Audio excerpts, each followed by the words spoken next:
Bonjour à tous, on va commencer un nouveau chapitre aujourd'hui qui parle des fonctions linéaires. Donc c'est un type de fonction. J'avais dit quand on a commencé le chapitre sur les fonctions au troisième ou quatrième chapitre de l'année qu'il y avait trois chapitres de fonctions. Donc on va, en guise d'introduction, on va rappeler ce que c'est qu'une fonction et tout ce qu'on a vu déjà. Donc une fonction en gros, c'est un objet mathématique qui met en relation deux nombres, par exemple 2 et 3. Le nom de la fonction se met sous forme de une lettre à gauche de 2. Ici, le 2, c'est l'antécédent, c'est le nombre de départ. Et ça, c'est l'image, c'est le nombre d'arrivée. On peut l'écrire comme ça avec une flèche, mais la plupart du temps, on l'écrit comme ça, comme ceci, avec une égalité. Donc voilà, en gros, très rapidement, une révision sur les fonctions. Je rappelle aussi que graphiquement, on aura besoin. Graphiquement, les antécédents correspondent à des abscisses, c'est-à-dire que sur un graphique, vous aurez les abscisses et les antécédents qui seront là, c'est la même chose. Et ici, les images correspondent à l'ordonnée. Donc l'ordonnée ici, qui correspond à une image. Dernier rappel, si je trace un point A ici, quand je dois énoncer les coordonnées, je dois dire 2, 1 dans cet ordre-là. D'abord 2 qui correspond à l'abscisse, puis 1 qui correspond à l'ordonnée. On n'inverse pas, on n'a pas le droit. Du coup, voilà. On va passer maintenant au cours. Donc sur la partie des fonctions linéaires, en fait, les fonctions linéaires fait partie du dernier chapitre sur la proportionnalité du collège. En sixième, on a vu ce que c'était la proportionnalité. En cinquième, on a appris ce que c'était le coefficient de proportionnalité. On a appris aussi que les droites passant par l'origine représentent des situations de proportionnalité. En troisième, on clôture toute la partie proportionnalité du collège en donnant un nouveau nom à la proportionnalité, c'est le nom de fonction linéaire. Linéaire qui vient de ligne. Donc on a une fonction qui se trace sous forme de ligne. On va voir en détail un peu dans le cours tout ça. Alors grand 1, les fonctions linéaires et la proportionnalité. Ici vous voyez il y a un tableau. Et on constate dans le tableau, vous pouvez griffonner dessus, que pour passer de -2 à -6, on multiplie par 3. Pour passer de -1 à -3, on multiplie par 3. Pour passer de 0 à 0, on multiplie par 3. Pour passer de 2 à 6, on multiplie par 3 et par 3. Ce qui fait qu'au total, on a un coefficient de proportionnalité de 3.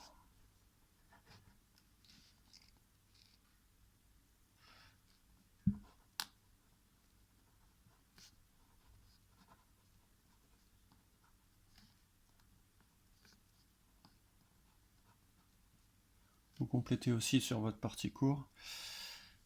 Et que ça peut s'écrire si on écrivait sous forme de x, comme on a l'habitude de le faire maintenant.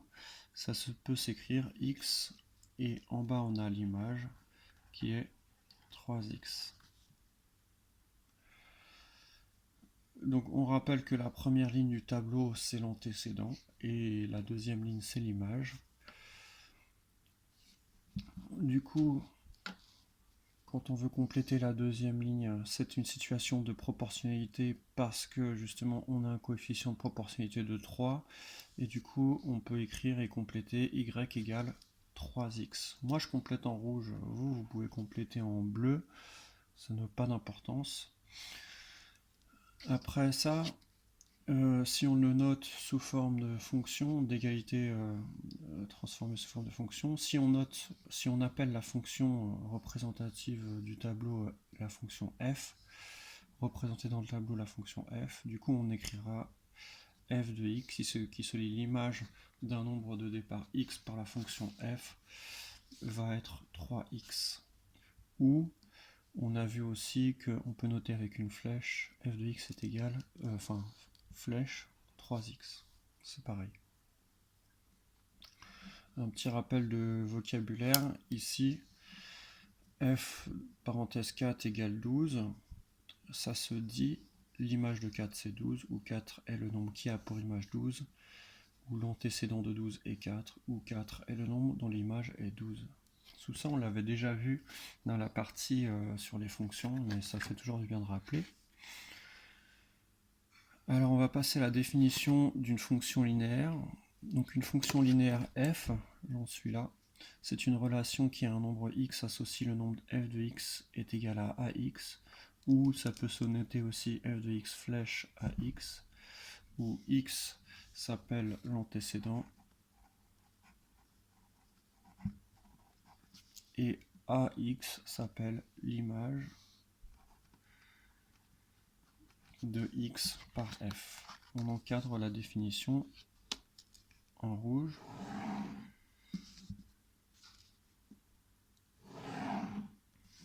Ceux qui travaillent sur l'ordinateur, rien ne vous empêche d'encadrer en rouge, ça va être juste un peu plus long, c'est tout. Et ensuite, j'ai laissé 3 petits exercices, 1, 2, 3, qu'on va faire à la partie exercice.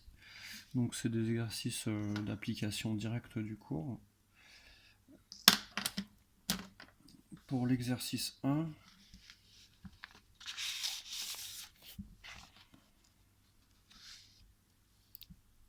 partie exercice, je présente.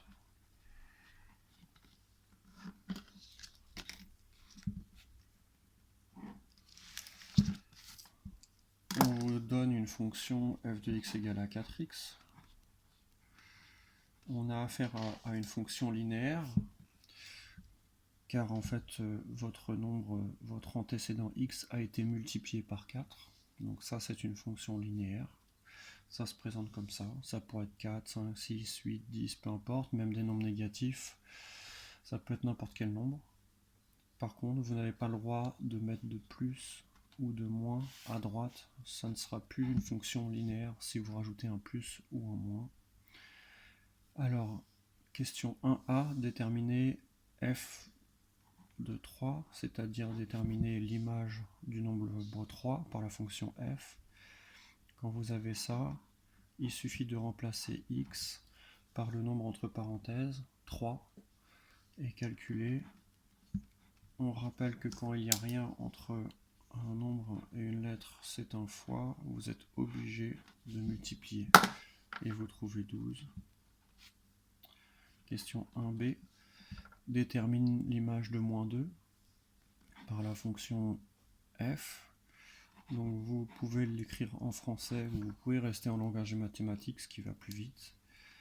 Vous avez toujours 4 fois. Et vu que votre antécédent c'est moins 2, vous multipliez par moins 2 et vous trouvez moins 8. Question 2a. On vous demande calcul x tel que f de x égale 2. Cette fois, attention, on vous demande l'antécédent de 2. C'est-à-dire, on cherche x tel que 4 fois x doit être égal à 2. Donc c'est une petite équation à résoudre. Si on a 4x est égal à 2, comment je fais pour garder juste le x et enlever le 4 qui m'empêche d'avancer? Je vais diviser par 4 à gauche et à droite, ce qui va nous permettre d'avoir une fraction. Et quand dans une fraction vous avez le même facteur en haut et en bas, vous pouvez le barrer et vous trouvez x est égal à 2 quarts, ce qui fait aussi 0,5. Question 2b. Calcule le nombre dont l'image est moins 8. Pareil, on vous donne l'image, ça veut dire que c'est le résultat, moins 8, le résultat de quoi? C'est-à-dire 4 fois x doit être égal à moins 8. 4x, c'est le calcul que nous demande de faire la fonction. Moins 8, c'est le résultat. comme on fait pour trouver juste x, pareil, je vais diviser par 4 à gauche et à droite, obtenir une fraction pour pouvoir simplifier, et j'obtiens x est égal à moins 8 sur 4, c'est-à-dire moins 2, si on réduit. Question 3, qui est ici, calcule f de 2, f de 3, f de moins 1. Donc f de 2, vous remplacez x par 2 et ça vous fait 4 fois 2, ce qui donne 8. f de 3, pareil avec 3 fois 2. Là j'ai mis 3, c'est une grosse erreur. La fonction nous demande de faire 4 fois le nombre entre parenthèses. Donc 4 fois 3, ce qui fait 12. Et l'image de moins 1, f de moins 1 est égal à 4 fois moins 1, ce qui fait moins 4. Toujours, vous avez 4 fois quelque chose. Pourquoi? Parce que depuis le début, f de x est égal à 4 fois x. Et partout dans tous les calculs, vous avez ce 4 fois, 4 fois, 4 fois, toujours 4 fois. On passe à l'exercice 2.